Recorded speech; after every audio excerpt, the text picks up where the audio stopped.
Today we're going to be talking about fake Christian guys. And if you're getting offended, I don't know what to tell you, bro. You might be a fake Christian. Oops. Just kidding. Just Listen, kidding. we are about promoting, pushing, and encouraging people. And when you encourage somebody, sometimes it hurts a little bit, all right? So if you feel some pain, if you feel some ouch, take it as a good thing. Take it as God calling you to, reassess what you're doing with your life. And hey. Yeah, take it up with Anderson. Don't take it up with me. There are clear things that a Christian is called to do that oftentimes, for whatever reason, doesn't get done. We're not seeing, or they're not presenting those, they're not bearing those fruit, right? Yep. Bear fruit in accordance to your repentance, right? Says the Bible. So that's what we're going to be talking about today. And today we're going to be using Naruto as our anime example. And Andri, who is the Naruto expert, I wouldn't say expert, but I know a decent amount about Naruto, is going to guide us into our example for today. Yes, so FYI, we're in the first season of Naruto Shippuden, so this is after when Naruto grows up, chasing after Sasuke, and he meets up with Orochimaru, who's kind of like the main bad guy for a decent amount of the arc. So Naruto's a teenager. He's kind of doing his thing, and we're kind of just quickly breaking down the somewhat hypocritical nature of Naruto. Our main character, our main hero, can be kind of a hypocrite at times. And so our main guy right in the center is Naruto.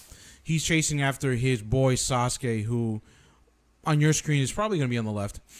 And we're talking about the hypocrisy because this guy has kind of made it his mission to protect people and make sure that everybody's going to be safe while he goes and rescues his best friend Sasuke. This is Naruto. He basically wants to be like president of the village. Yeah, essentially. Right, so he wants to be Biden. Maybe not so whack, I don't know but I don't know about that. So it's not his journey to that, but that's kind of like his main goal. And from there, there's a bunch of adventures and things that happen.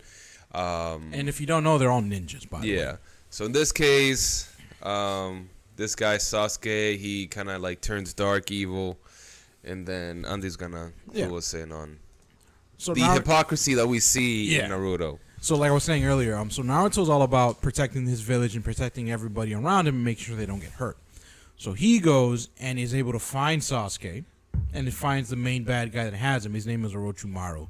This guy looks like a snake. Really, really, really weird. But what happens is he has like this weird love for his boy. Like it's like a David and Jonathan kind of thing, except Jonathan returned the love and Sasuke is not. And so this guy gets so mad from trying to capture his friend and this main bad guy stopping him, he actually begins to use the dark powers inside of him. And this is really where we begin to see a kind of a hypocritical look on Naruto, because this character who really professes about protecting and wanting to save everybody uses these powers that essentially make him go out of control. In this case, he has a demon fox that's living inside of him. Way later on, you see it's not a demon. It's actually like this weird like spirit energy being that was created. Besides the point. He uses his dark powers because the being is evil, and it causes him to go into a rampage and destroy almost everything and everyone around him. So I don't know about you guys, but when it comes to having such a strong desire to save somebody that you're willing to possibly kill everybody else around you, it's a bit hypocritical. Don't you think? Yeah, so the behavior with Naruto is that what you're saying is that he's been a bit, so he's supposed to be kind of like the hero. No, he is the hero. I mean, the show is named after him. Yeah. This is the main guy. This is the dude that we're going to see his walk toward, on his path towards greatness. But along that path, he makes conscious choices knowing that there's going to be negative consequences to it. Right. So as a hero, he's supposed to put the well-being of the village and everyone else before himself. And ultimately what ends up happening, right, is that because he cares for his friend so much, he taps into a power that maybe he's not ready for. Exactly. And endangers other people. And that's a characteristic that you necessarily would not expect from a hero that has it all together. Well, it's not so much of a hero that has it all together, because he doesn't, but he's tapped into this power before and he's seen the dangers of it. So it's not like he's going into this and just saying like, oh yeah, this is the first time I've ever accessed it. I don't know what I'm doing. He's almost killed his teacher using this same power. Like they go into it way later on in the show where the guy like takes his teacher Jiraiya takes off his shirt and he has a huge scar on his chest and his stomach, and it's like, hey, this is the last time this kid lost control. Oh, that was from him? Yeah, that was from Naruto. Gotcha, He's like, this is what happened to me the last time he lost control. I don't remember that, to be Oh honest. yeah, dude. Well, I think that was before Pain and stuff like that. But he almost lost power. He almost lost control.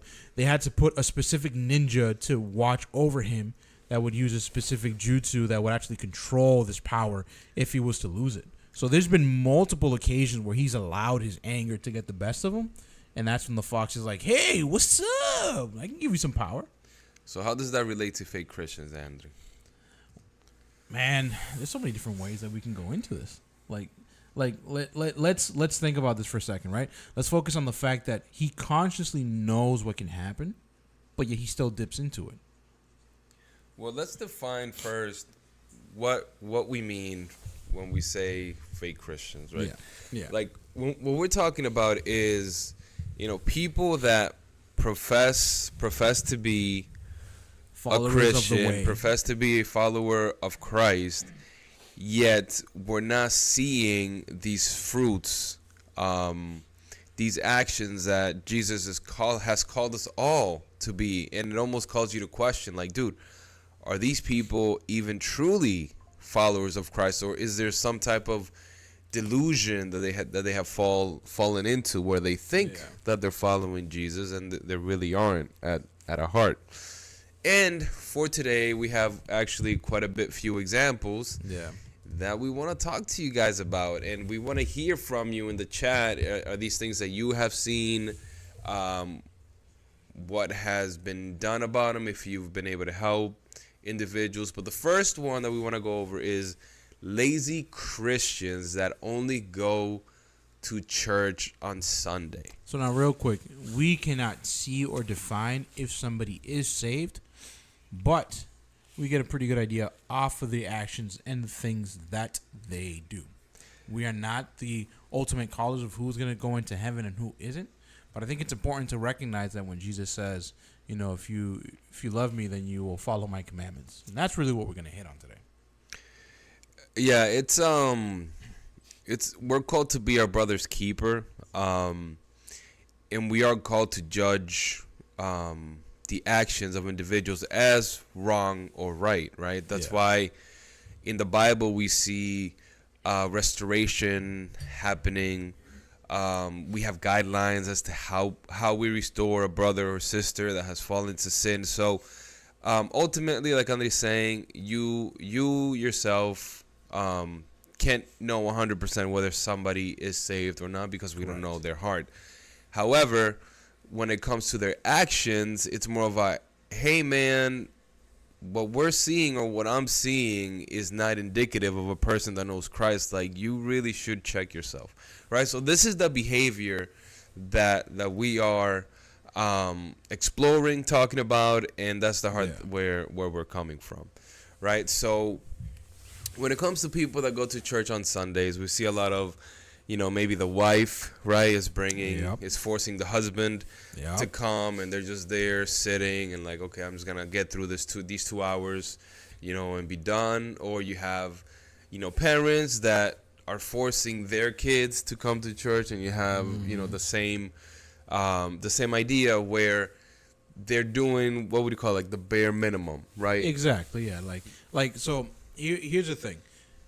Going to church is not a bad thing, but going to church is not necessarily going to save you, right? And this goes way past the whole thing of whether you should give money to the church or not, because some people think with just giving money, it's going to, that's part of the bare minimum, right? This is not the case. What we're speaking about is people who only choose to go on the church on Sundays, regardless of outside circumstances, right? Like, we understand.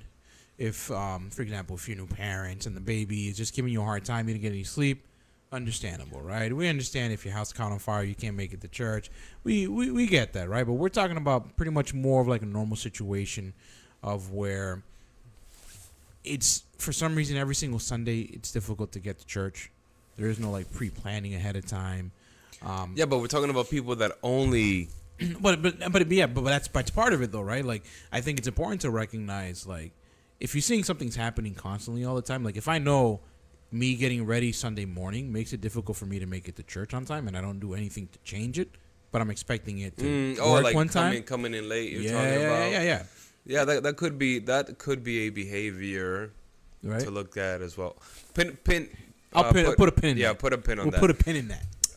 Because that is a fair point. But yeah, so when we're talking about people that are just showing up on Sundays, is that look, ultimately, church is not just a temple. Church is not just a service. Church is the body of Christ, and we're called to live life together, right? To help each other grow, help each other to live this life righteously, right? Yeah. So God is really calling the church, right, the followers of Christ, to be a community, right? And a lot of people have defaulted to thinking that, hey, as a Christian, all I need to do is go to church on Sunday.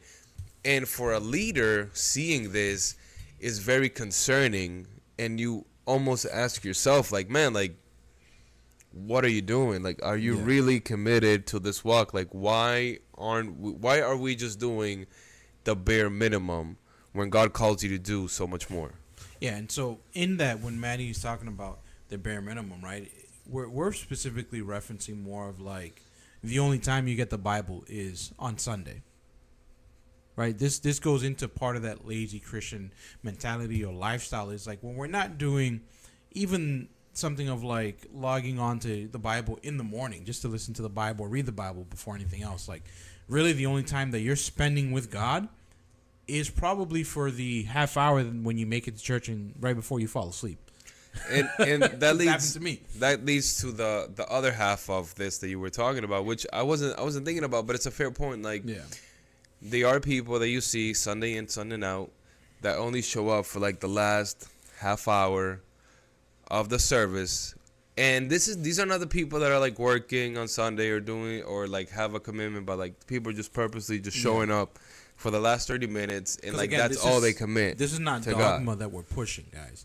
It's just more of like we have to get into the mentality of Jesus called us to unite with the church.